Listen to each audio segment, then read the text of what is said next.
Good afternoon. This is Vineet Kirikos. And Shubin Sabu. We're here to present the financial investment and employment analysis of Seattle Genetics Incorporated. The main purpose of this report is to analyze and report the performance of Seattle Genetics Incorporated by looking at the stock market, the stock price, the market share, position in the industry, and also the revenues obtained. Each has been thoroughly analyzed and reviewed in order to provide the best outcome for the potential investor. Now for a little overview of the company. Seattle Genetics Incorporated was founded in 1998 and is headquartered in Bothell, Washington, in a little suburb. The company completed an initial public offering in March 2001 and it is traded on the NASDAQ stock market. Dr. Clay B. Siegel, the man pictured here, co-founded Seattle Genetics and is the company's president, chief executive officer, and chairman of the board. Seattle Genetics is a biotechnology company focused on developing and commercializing antibody-based therapies for the treatment of cancer.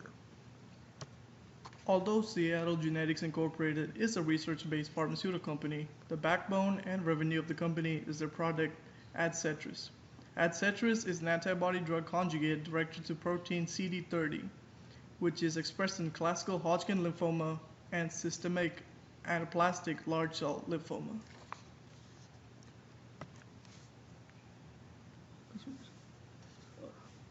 A little bit about the industry.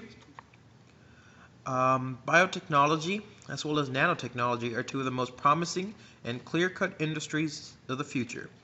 In simple terms, biotechnology is technology based on biology, harnessing biomolecular processes to develop technologies and products that help improve our lives and the health of our planet. That includes life-saving medical breakthroughs like that of Seattle Genetics, but we have used the biological process of microorganisms for more than 6,000 years to make useful food products. Although the word biotechnology would give us an image of high-tech labs and molecular DNA, like pictured here, products like bread and cheese, dairy products, are examples of biotechnology as well. Seattle Genetics is first and foremost a research and development company. Research and development is one of the means by which businesses can experience for future growth by developing new products or processes to improve and expand their operations. The two main forms of lymphoma are Hodgkin lymphoma and non-Hodgkin lymphoma.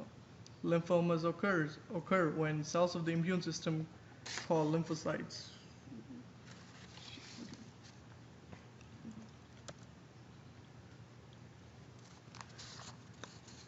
Now, Seattle Genetics is a research and development company. Many economic studies have been done to show the importance of the research and development sector. Gross domestic product, GDP, would have been, on average, $300 billion higher between 1998 and 2007 if research and development spending was treated as an investment in the U.S. national income. This chart right here shows the contribution of the real GDP growth, and as you can see, 44% of the related increase in GDP growth was from biotechnology driven industries. Biotechnology and nanotechnology are amongst the most promising and budding industries in the sector. However, patience is the key in investing in these industries. The primary goal being advancement in science and biotechnology, focus is not immediate revenue. Yet, the performance of Seattle Genetics has been promising and exponential. As you can see in the chart, in the graph right here, when the company went public in 2001, since then stock prices have been slow, steady, and consistent growth. This is rather promising and favorable development in the research and development sector. Seattle Genetics are trading more than 12% higher today after the biotech company announced a better than expected quarter and updated investors on the state of two pipeline drugs, and of the global rollout of AdCetrus.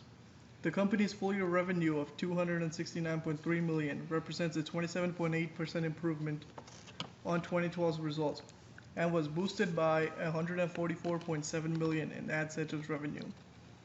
However, Seattle Genetics reported a quarterly net loss of 13 cents per share, which was a good thing in investors' eyes as Wall Street had anticipated a much steeper 24 cents per loss per share.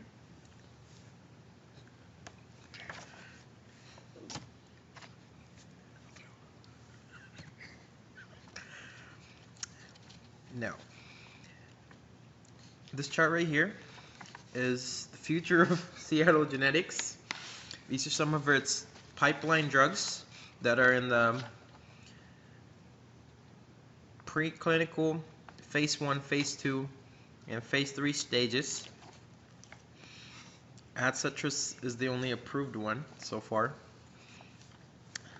Seattle Genetics reported a quarterly net loss of 13 cents per share, which is a good thing in investors' eyes, as Wall Street had anticipated a much steeper 24 cents loss per share. AdCetrus is now approved in 40 countries and should produce further data from several trials, most notably from a phase 3 Athera study, which should be completed by the second half of 2014. Ashton also expects to produce new data on 2 of the 4 new antibody-drug conjugates, ADCs, now in clinical trials at some point this year. Investing based on the outcome of a trial that will wrap at some point in the future is always a gamble, but can be very rewarding. But can be very well rewarding. Ini tuh